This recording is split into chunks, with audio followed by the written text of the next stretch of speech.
So I'm looking forward to the presentations today very much. O'Reilly works a lot in technology in terms of surfacing the innovators in industry. And we have a long history of helping to surface new trends as they're emerging and get the people who are helping to create these new trends in technology up in front of the podium, speaking, sharing what they know, helping to teach other people. So a kind of a theme for O'Reilly, really, since it started, was about peer teaching.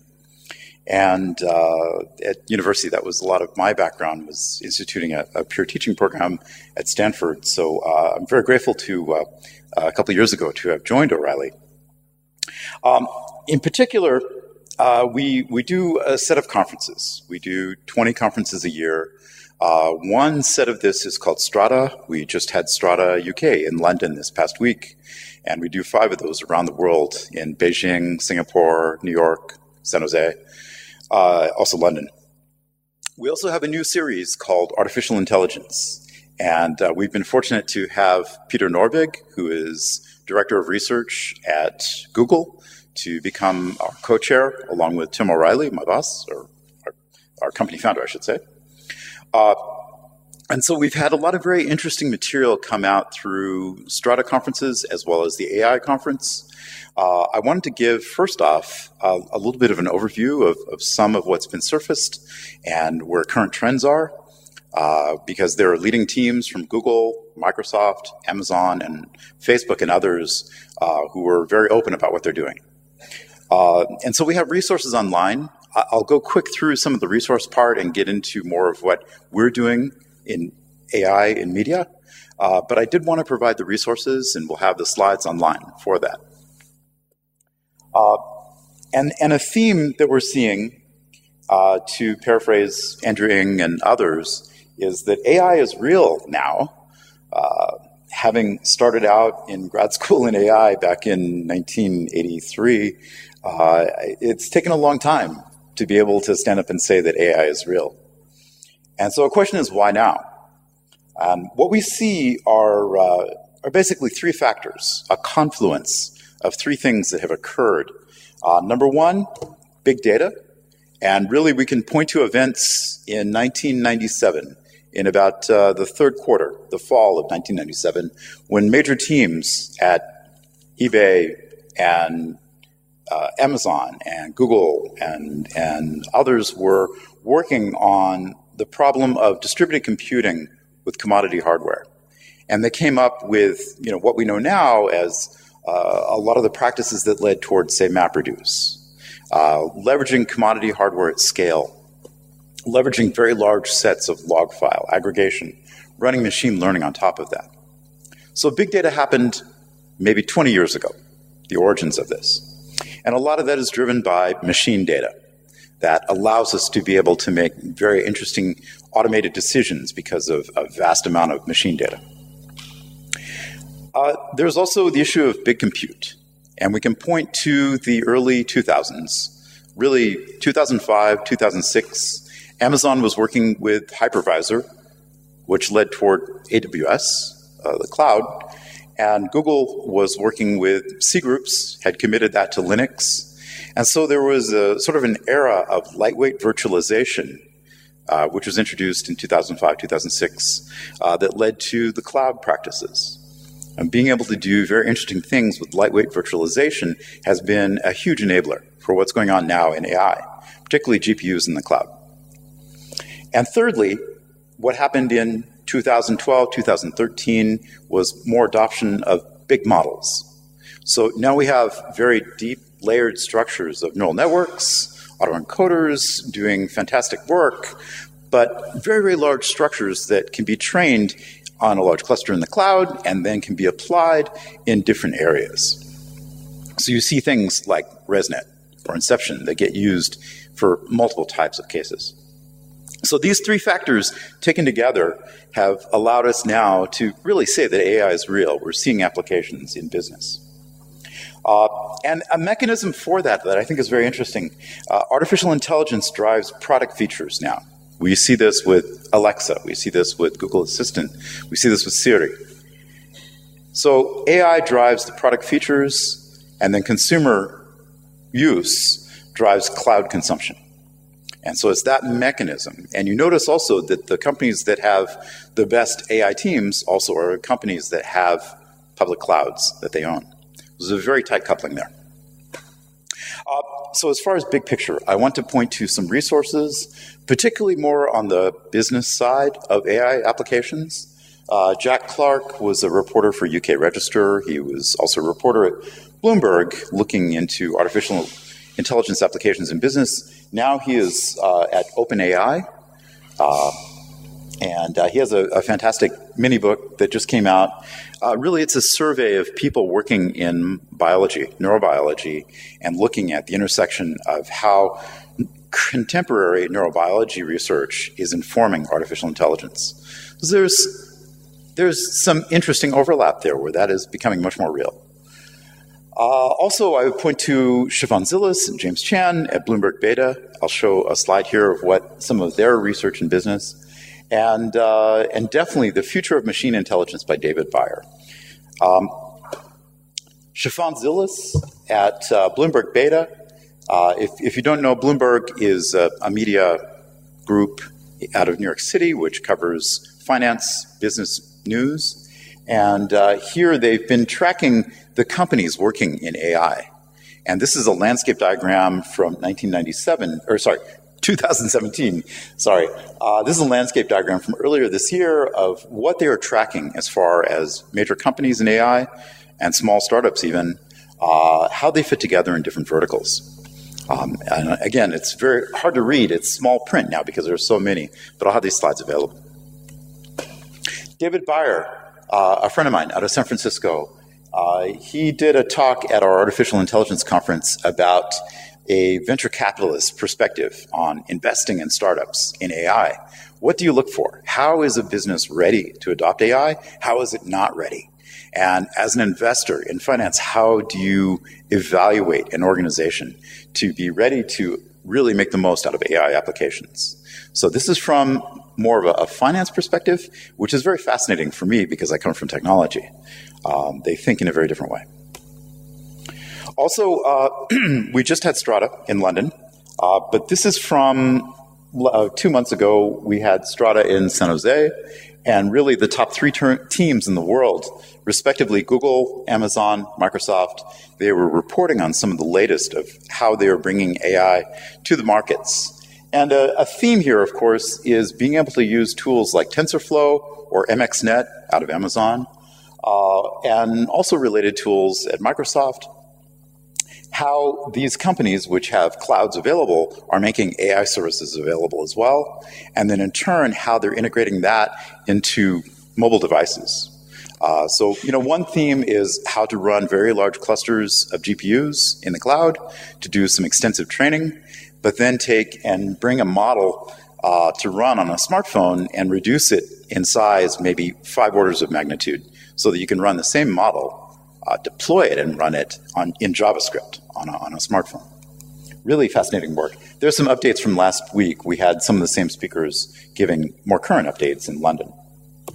To me, a lot of maybe the right to call something AI is about achieving a benchmark for achieving parity with expert humans. If automated systems can achieve human parity, then I think we have the right to call it AI. And in some cases, we're seeing where the systems are exceeding human parity. So this is from October, where Microsoft was able to have AI systems actually outperform human experts in benchmarks for transcribing speech to text. And we think that this will only accelerate. That's one area of audio transcription where it's very likely that machines will become much more proficient than even human experts. This is something that we are very interested in at O'Reilly. It has a lot of bearing on media.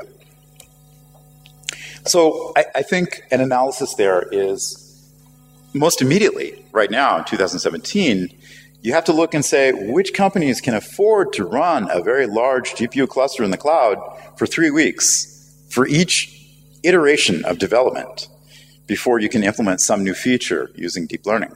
There's not many companies. I mean, maybe less than a dozen. Certainly Google, Amazon, Microsoft, Apple, Facebook, Baidu. Maybe you could throw Intel, NVIDIA, some of the hardware manufacturers in there as well. But for now, to really do the top quality work in building these big models, you do need the big clouds. So that's interesting. But for the rest of us, we can also leverage what they are producing.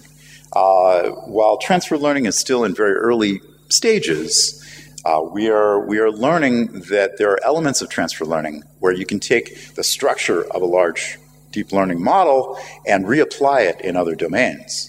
And so effectively, for the rest of us who are not Google or Amazon, this is something that allows us to use the models that have come out of very, very large investments in the cloud.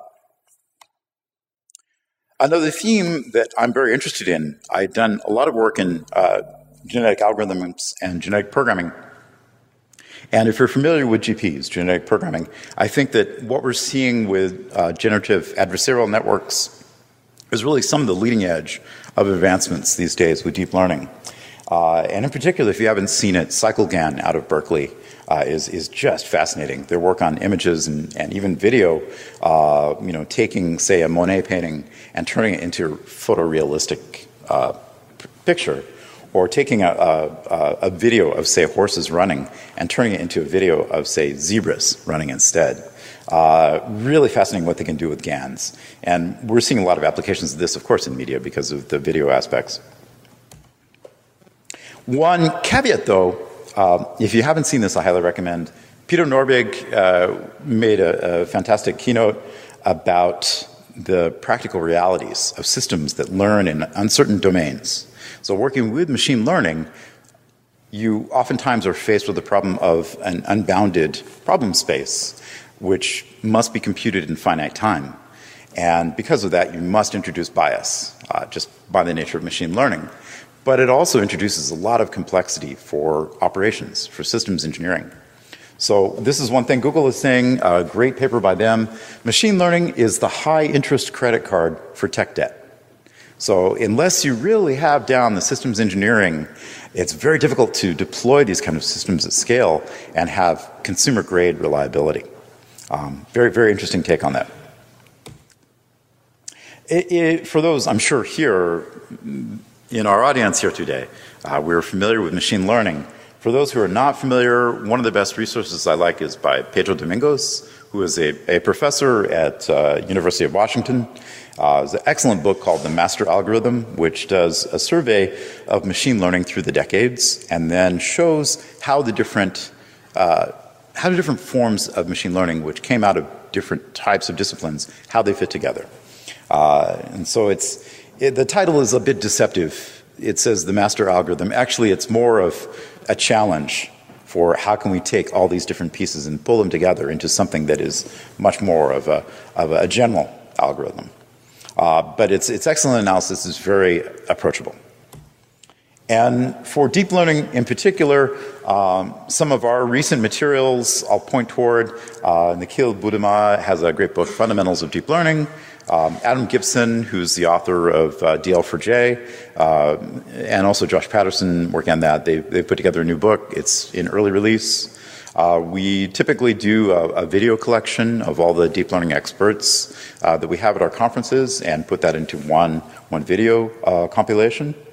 And also Roger Chen, who used to be one of our lead investors in AI, he's now co-chair for our conference, and he's doing a series called Intelligence Bits, which I think is very brief use cases that he's surfacing that are brilliant.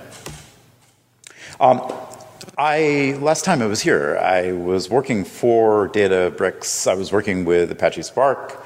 And since those 2 years, my former boss, Jan Stojka, has now gone back to Berkeley, and he's the department chair for EECS at Berkeley. And Berkeley, if you don't know, Berkeley in California, the university sort of has a Soviet planning style.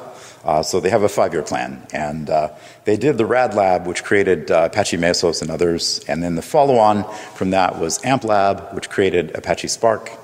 And now they have a new one 5 years later, which is called Rise Lab. And the emphasis there now is very much on reinforcement learning, and they're doing fantastic work with real-time systems that have a lot more understanding about the context of the world around them, taking sensor data in real time, and applying reinforcement learning. So that's a theme. The other theme is absolutely no JVM. They're moving away. So in AmpLab, most of the systems were based on Java and Scala, or even Python, but using JVM under the hood. And Jan has said, for the graduate students in Rise Lab, no JVM. We're moving to much faster systems than that. And it's true that JVM really represents decades ago, a couple decades ago, ideas of isolating the software from the hardware, using much more heavyweight approaches to virtualization to allow mobility for your software, regardless of your hardware. But it comes with a trade-off. It comes at a cost. The thing about JVM was, hardware wasn't fundamentally changing. We were just leveraging Moore's law and making the hardware faster and faster every 18 months. But now we've hit a wall on how fast we can leverage Moore's law, and instead the hardware manufacturers are taking very big gambles to put much more advanced mathematics into the hardware. For instance, tensor support, and much more substantial than even, say, what BLAST would do. BLAST 4 isn't necessarily even implemented in hardware. So the manufacturers are doing much more to surface advanced mathematics deep in the hardware. And if you have that layer of virtualization in the software, it's very difficult for applications to use it. So now we're seeing a trend for AI work to move away from JVM because you need to get the access to the latest and greatest hardware libraries.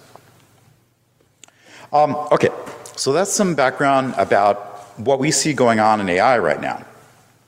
But how does a media company, how do we use AI? And that's kind of my theme here. So we started with that question. And of course, the obvious answer is we write articles about, IBM Watson, how companies are adopting it. And that's great. We like to show that. Maybe we could launch a chatbot to our customers. That's what, other people in the field are doing. But the less obvious answer is how can we apply AI to understand more of the deep structure of content? What are we seeing emerge? What are the themes? How can we start to have even real-time systems to track how people are engaging with media and feedback what's interesting? That, of course, would be used to enhance next generation of search, which I'll show, and along with that, recommendations and related types of features. But more than that, it's about using AI to augment really a critical bottleneck that we have is editors are really overwhelmed. And so for editors to understand how themes are changing in technology, how they can look and make very intelligent decisions about acquisition and gap analysis, how they can understand the scope of assessment in rapidly changing content, or how they can do automated suggestions for pathing and curriculum. These are all things where machine learning can really leverage and augment what editors have to do. So that's what we've been working on really for the past 9 months or so. And part of it is we see the world around us changing so much. It used to be that, to do programming, you'd be on your laptop, you'd have a stack of books about technology, and you would drink some espresso and you're good to go. But we see the book market just disappearing. People really don't buy books anymore. Actually, in the past quarter, people are buying books more in Europe. And I think what we hear is that because of privacy laws, people working in banks can't necessarily get outside. So they'll bring books to work to have a reference. But elsewhere in the world, just in general, the book market is just falling apart. So there's different patterns of media consumption and definitely changes in media. I'll throw this out, but I don't know, anybody here seen Benjamin AI? If not, I would definitely suggest it. It's an artificial intelligence project where they feed it a lot of film scripts. So they've taken major science fiction films, fed the scripts into deep learning, and then they can generate new scripts. And so the idea is that they give the actors and the directors 48 hours, and they print out what comes out of the AI. the actors rehearse it, and they have to do all their final cuts within 48 hours. They've done 2 films. One is Sunspring, and it's definitely science fiction. It has a star, Thomas Middleditch, out of the Silicon Valley TV show. And the more recent one is called It's No Game, which stars David Hasselhoff from Baywatch. But really fantastic that you could have AI developing film scripts and what the results are. So we're seeing that in media, there are a lot of changes coming. And also, traditional careers are changing. There are much steeper learning curves introduced because the traditional kinds of career paths have just gone away. People don't go and get a degree in a particular area and then do that work for 20 or 30 years. Instead, they get a degree and get another degree and go out into work and then learn some more, change directions. People are continually learning. This is what we're seeing in industry, is so much retraining, rethinking, and learning over. So as the learning curves become steeper, people face a challenge in the industry. And consequently, editors we see are being overwhelmed by this. The potential authors even more so. We have to find ways to optimize for both. Conversational interfaces, meanwhile, are becoming quite interesting in media, and we're doing some work on that. And also just the way of doing engineering, software engineering, is probably changing. If you haven't seen B12, I would recommend that, where it's essentially AI augmented customer interactions for product definition in software. So even the way of doing software engineering is changing. And you know, where we come from, books and videos, conferences, courses, some of the things that we're doing, for instance, live online training. We have a very popular program. These courses that we put online sell out within 48 hours. Sometimes there are thousands of people on the wait list. But one thing that we struggled with is sort of a concierge function. How do you have hundreds of people in an online classroom and be able to direct them into different, say, work groups or working through group exercises?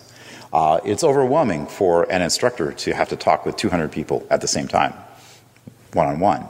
So we're using bots. We're using chatbots for some of the administrative functions inside online courses. And then we're using some of our data products coming out of AI work to help improve that dialogue for the bots. And actually, this was just launched earlier this week. We had the first production run of this on Monday. And it worked out really well to have people interacting with the bot. You know, if you're teaching in a classroom and you ask everybody to break into groups to do an exercise, it's easy as a professor to stand up and look at people and see whether or not they're actually moving off into groups. Online, you can't do that. So online, there's kind of a problem with dialogue, and we can see machines being able to help mediate that. We're also doing a lot with formative assessment. The idea that rather than giving grades, we give people immediate feedback as they're taking quizzes, working with hands-on material.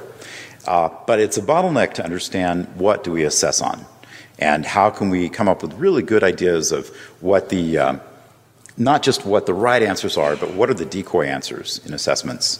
And that ties into the industry in terms of marketing and PR, people getting the wrong idea about things because competitors are spreading the wrong ideas. So we're using machine learning to help develop what do we put into the assessments. That launched last month. And another thing is something called computable content, which is a new form of media we've worked on. My team had helped pilot at Reilly. And this is the first one we did was with Peter Norvig, head of research from Google. And the idea is to have a Jupyter notebook and then have a Docker container. And we use Jupyter as middleware, and we project HTML off of the Jupyter notebook. So the person interacting with the tutorial only sees HTML, but every web session has a container spun up in the cloud. And so that means that you can work with complex software and everybody gets their own container environment in the cloud to run in. No installation is required. It's immediate. Meanwhile, we have taken an integrated video. So the code, each line of code is synced to a point in the video, and the video is synced to the code and the text. And so it's a new form of interactive media that combines text, video, live coding, and some feedback. And we're experimenting. We're trying to see how to do more in this realm. But Docker and Jupyter are certainly becoming very useful in media. And my team is largely focused on personalized learning. It's a lot of background that we have, as well as machine learning. So I hired up a team of people who had been professors, but had also worked in industry, who had background in machine learning, but also background in teaching. And so we're working on how to coach the editors and the people in media about doing more intelligent kinds of data products for personalized learning. And so, the thing is that anything that can be represented as text can be parsed by NLP. That's really the main thing we leverage. Also, though, labeled images become really interesting. Anytime you have a lot of images with labels on them, I don't know, is my machine? There we go, thanks. Anytime you have a large corpus of images and you have some kind of labeling on that, there are a lot of ways to leverage it. So when we do a large conference, we come away with 200 hours of video for, say, a Strata conference, and we do 20 of those a year. So we're generating a lot of video and imagery, and we want to be able to leverage it. Any text or image has a context. And so by understanding that context, understanding that there is an inherent structure a priori, then we can start to leverage it with machine learning. But unfortunately, representation of that kind of structure in the media vertical is ancient. It's very, very poor. So we're having to do a lot of work in there in particular. So what you need, I think, the big area lacking is effective use of ontology. It's something that complements deep learning, something that deep learning doesn't necessarily bring you. Whereas deep learning today can provide perception, prediction, memory, it doesn't necessarily provide understanding. And this is something where you make a trade-off between what the machines do really well and what the people do really well. And that way we can organize using a human-in-the-loop pattern. So that's kind of the theme, is leveraging a design pattern organizationally of human-in-the-loop. How can we make the best of it? So ontology is, effectively knowledge graph, if you've heard that term. But what we're looking at is really more the sense of a computable thesaurus. Having an ontology, say, like WordNet is, of course, very useful. But if you're working in a particular kind of domain, WordNet's too general. So you end up having to build your own, or at least build on top of it. And the thing that we see is that really you're mapping out the semantics of business relationships. This is very critical because then you can make inference across a large graph about the realities of your business. It's hard work, it's expensive, it's a lot of investment, but there's a lot of ROI. And it also leads into the latest work in conversational interfaces. For instance, Google Assistant has API so that you can provide your ontology, your constrained vocabulary for a particular type of conversation, and then make the AI much more efficient. And likewise, for video transcription, speech to text, and also more advanced work with image recognition, you can provide ontology to help guide the AI. So as a business, you really need to be thinking about mapping out the semantics of your business in an ontology so that you can optimize for what kind of AI services are available. And the way that I like to think of it is there are effectively two graphs. There's a very small, much smaller graph, much more refined, which is at a high level, and it's human scale. It's what the expert people are developing, this smaller graph. And this has the primary structure for what you're working with. But then below that is a much larger graph, which is principally generated by machines. And let's say it's a Pareto ratio. Let's say, all things being equal, we'll say that, it's 20% of human work, 80% of machine work. Roughly, that's what we're seeing right now. So the trick is to be able to guide the direction of the machines by using expert humans through having a graph and then maintain structural integrity between these two graphs. There's a big win because you can make inference across a graph. You can really take advantage of the machine-generated parts of the data products, but only if you have some good control in there from the people. And so, as an example, Python is our most popular topic these days. we see across the industry, people do more searches for Python. And the next most popular topic is Java, but is a 40% difference. So Python is a very, very general approach. Quoting Alan Downey, one of our better authors in Python, Python has excellent properties of elision in terms of computer science.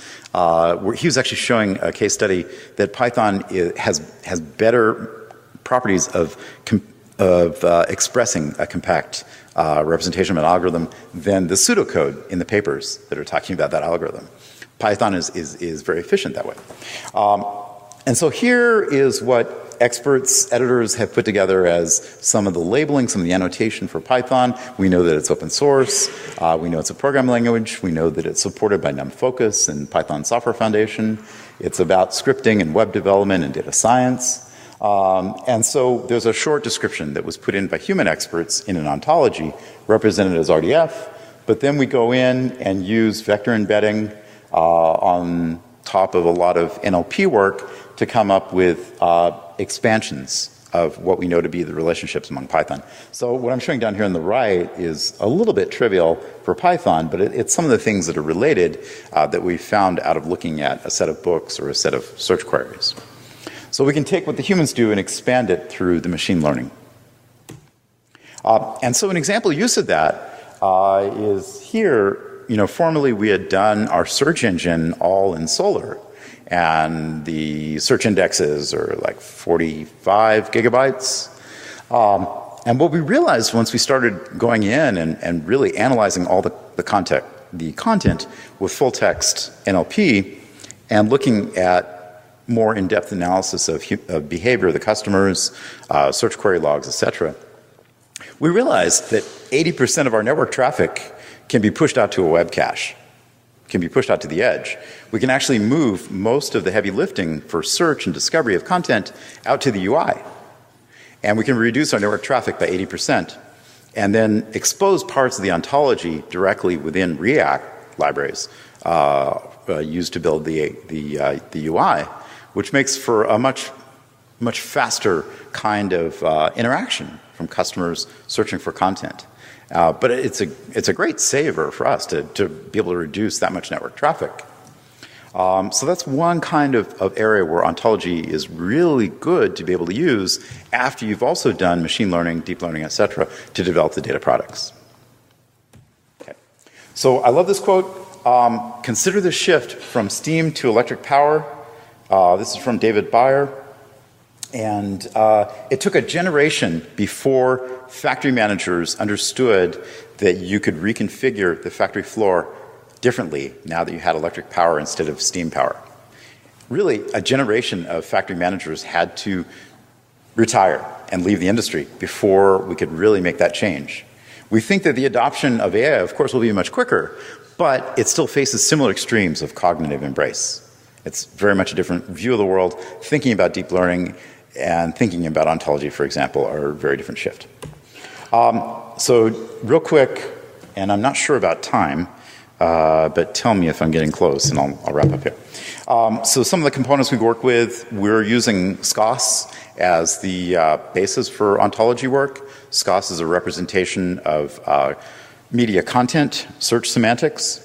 And so there's a very nice starting point. And also Scosify out of Finland as a validator. We're using NetworkX and RDFlib for in-memory processing of graphs. And PyTextRank is used, a graph algorithm that's used for NLP parsing, more advanced parsing, feature development, as well as auto-summarization. Jupyter for active learning, using Jupyter for our machine learning pipelines. And of course Spark, along with some Python libraries such as scikit-learn and GenSim to do our work with machine learning, deep learning. Okay, so TextRank is a graph algorithm. It was done by Radha Mihasya at UNT in 2004. And a few years after that, I did a Java implementation, and we started using that commercially. And then subsequently at Databricks for Apache Spark, I did a Scala implementation. More recently, I did a Python implementation of it, and we're using this at Reilly, and it's definitely picked up some following on GitHub. Other companies are using it. Oddly enough, the Python implementation is faster than the Java implementation. But the idea is you can take a paragraph of text, you take raw text, and you parse it, and then you can construct a graph out of it. If you have, again, an ontology, thinking of an ontology as a computable thesaurus, you can take and expand the annotations of your parsed text and add to the graph, expand the graph, doing a random walk across the thesaurus. So then you have an enriched graph, and you run PageRank on that. You run link analysis, run PageRank, and then take the most highly ranked phrases and pull them out. And those will have much better performance than using bag of words, n-grams, etc. So it's interesting. And also you can turn it around and then do summarization. And so it was really built for doing auto-summarization. And in media, of course, we think that's fantastic because editors spend so much time doing summarization. So at least we can have computers do the first pass. So that's available on PyPy and GitHub. It uses Spacy. If you haven't done work with Spacy yet, I highly recommend it. It's one of the best packages for NLP currently. And here's an example from the original paper of constructing a graph out of a paragraph. So it was a paragraph, a math paper that was being published, and constructing a graph out of the parsed text, and then being able to run graph algorithms on that. Along with that, we're doing work with semantic similarity.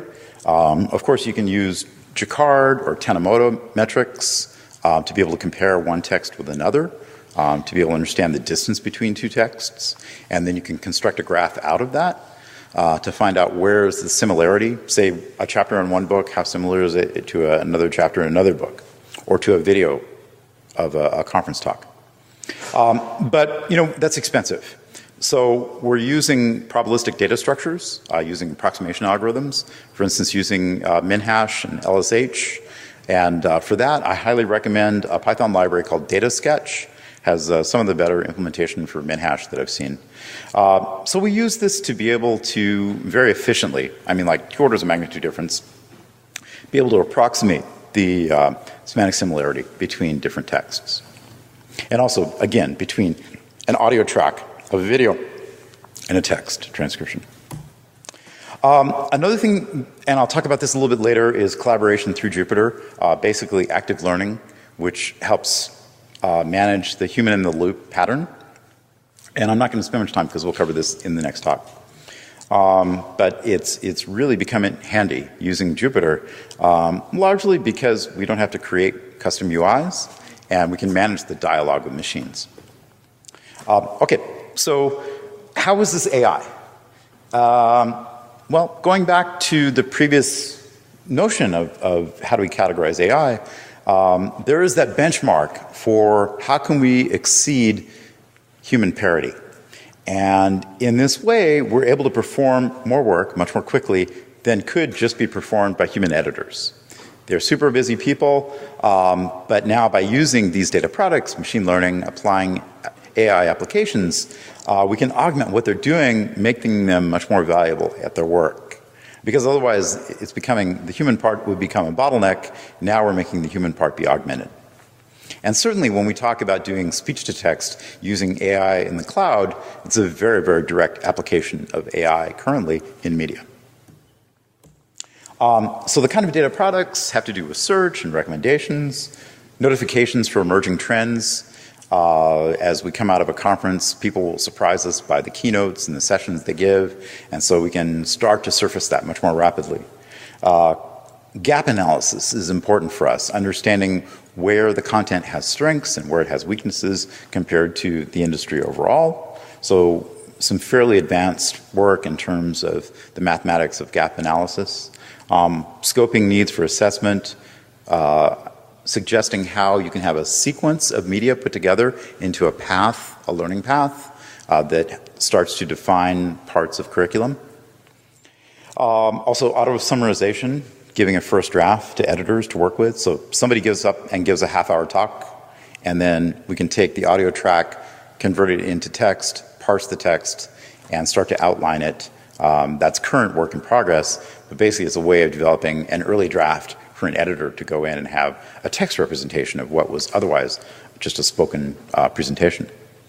And also what we can do to drive conversational interfaces. We have a lot of work in that. In hindsight, when we started this project a year and a half ago, one of our former executives had an argument and told me, don't try to do this. It would be too expensive. And realistically, we took our entire corpus, which is about 50,000 books and videos.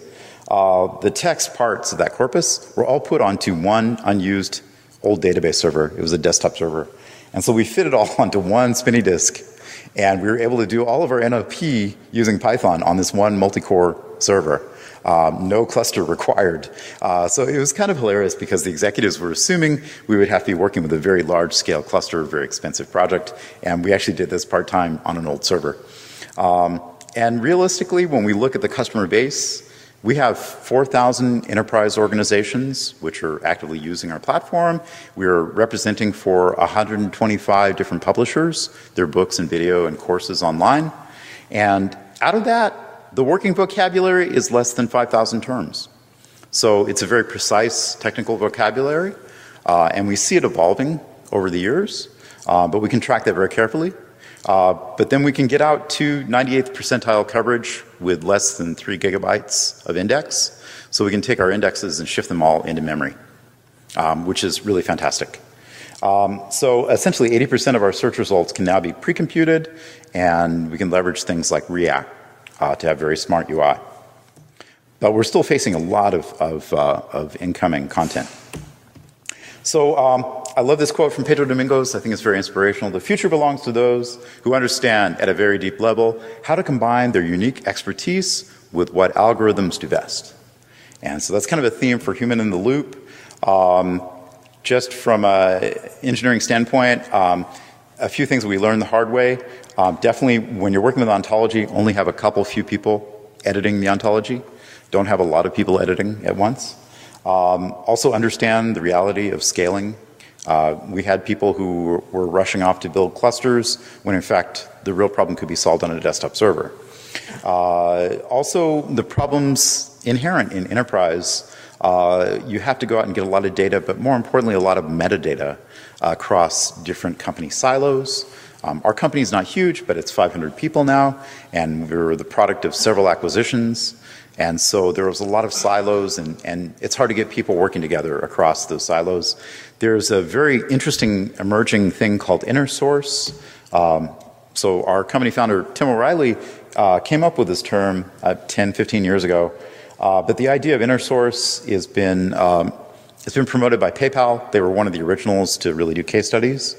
So they have hundreds of companies that they have acquired into their bank, and the companies don't work very well together. Sometimes there'll be a pull request on GitHub that's real critical internally in the bank, and it may take 2 years to get the PR accepted. So the idea of InnerSource is using open source practices within enterprise. It's sort of good housekeeping rules for guests in terms of developers working across teams, and this has been a real lifesaver for us to introduce at O'Reilly. So I definitely recommend that when you're working with data. To that point, David Beyer, from an investor standpoint, if your company is still struggling with pulling data from different silos and cleaning it up, then the company is not ready to go anywhere with machine learning and AI. We were struggling with this in 2010 to be able to bring data into Hadoop, into the cloud, and there are a lot of companies now, mainstream companies, that are still struggling with this problem, but look how much further they're being outpaced by companies like Google and Apple and Facebook. So I think that that's a really good criteria for understanding AI in business. And my personal opinion is that Human in the Loop is a kind of management strategy as effectively as a director of an engineering project working across multiple teams. My game is not to use AI to replace people, but rather to use AI to augment the people so that I can make the business more productive and then keep them very well employed. So, taking people who have expertise, making them more valuable. It's about augmenting. And this is certainly my personal opinion. It doesn't necessarily reflect my employer. However, my employer is pretty much saying the same thing. This is Tim O'Reilly talking about why we'll never run out of jobs. And this is a great quote. We won't run out of work until we run out of problems. And we got a long way to go before that. So I think that AI is really about augmenting what we can do and using it effectively, but you have to be prepared for it. And I hope that this helps outline some of the ways to prepare.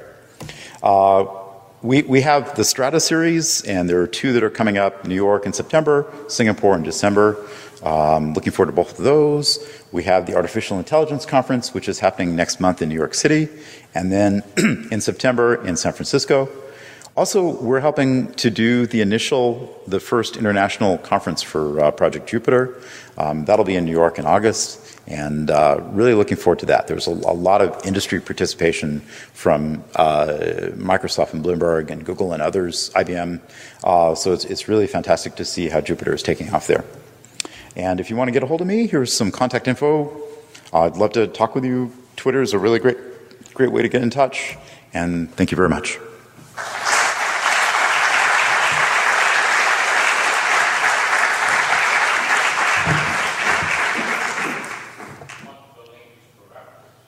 I do think multiple language, and I think that the real key to that, actually David and I were having this conversation yesterday on the plane, the real shift there is about lightweight virtualization. So before, it was really an emphasis on having virtualization in the language stack, like JVM. But now, because of Docker, the reasons for that are inconsequential, because I could load anything. I could run something in Go, and I could have all my dependencies inside the Docker container. I could run it out on a Kubernetes cluster. I don't care. It works well. And I can move it around any cluster. It'll work well. So I think that there are different trade-offs, of course, for different types of languages. Our team uses Python so much because machine learning libraries are available, and it's very effective for what we're doing. There are some cases, though, where we're using Spark, and so Scala is interesting. But in general, in production, with really high-performance media, where we have a lot of people coming in simultaneously, those systems are all written in Node and Go. And so I have to build architectures that combine several different languages, and people have to work across those stacks. Even for one request, we might cross 3 different languages. So yes, I think that's very important, is the multi-language is a very, very good insight. And I think it's lightweight virtualization that changed that, essentially the cloud. Yeah. Oh, excellent. So do you mean to make the change, the milestones that would be coming up, to make the change for artificial intelligence for adoption, or for how the technology changes? Yeah. Oh, okay, great question. So yeah, what do we see on the horizon then? A few years out, what do we see as a couple of the major milestones there? I see so much emphasis moving away from the web into much more embedded conversational interfaces. So having things like Alexa, maybe Alexa is not the best example now, it certainly has problems.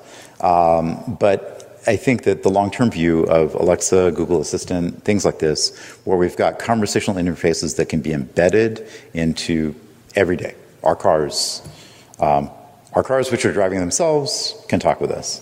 Our refrigerators talk with us. Maybe it seems trivial, but it's not. It really is a much more effective way to have that kind of human-computer interaction. And so I think that it's much less about people being stuck, this is the typical thing, people are being stuck on their phones. And I think that goes away.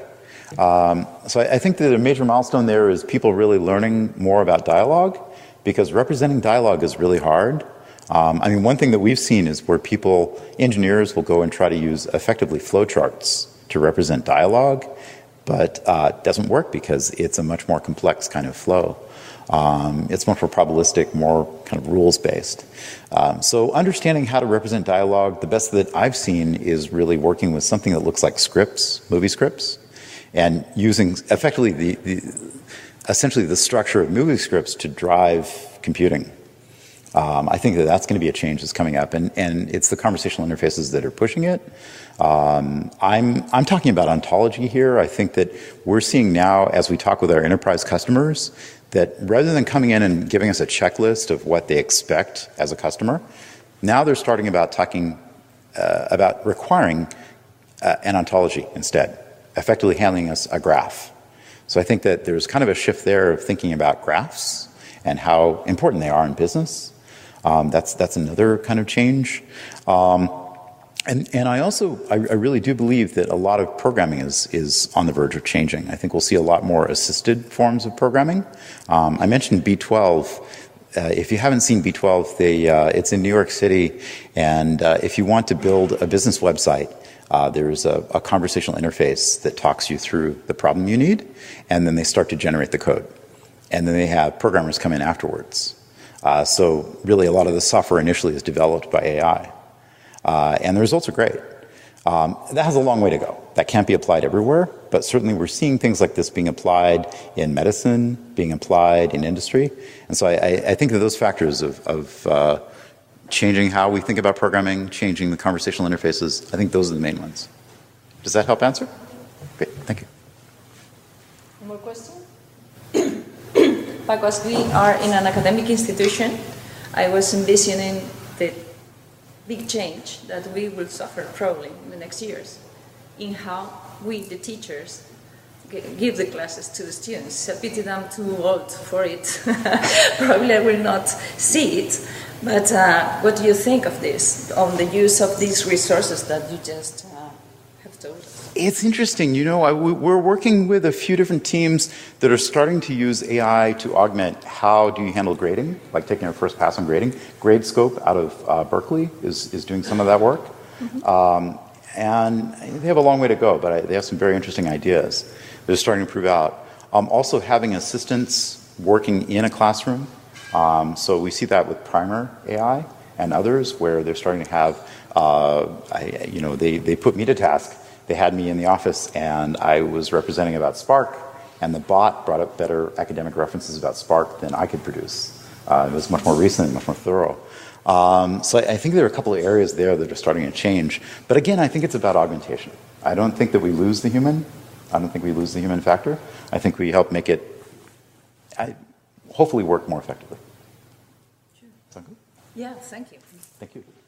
All right, thank you very much. I appreciate it. I look forward to talking.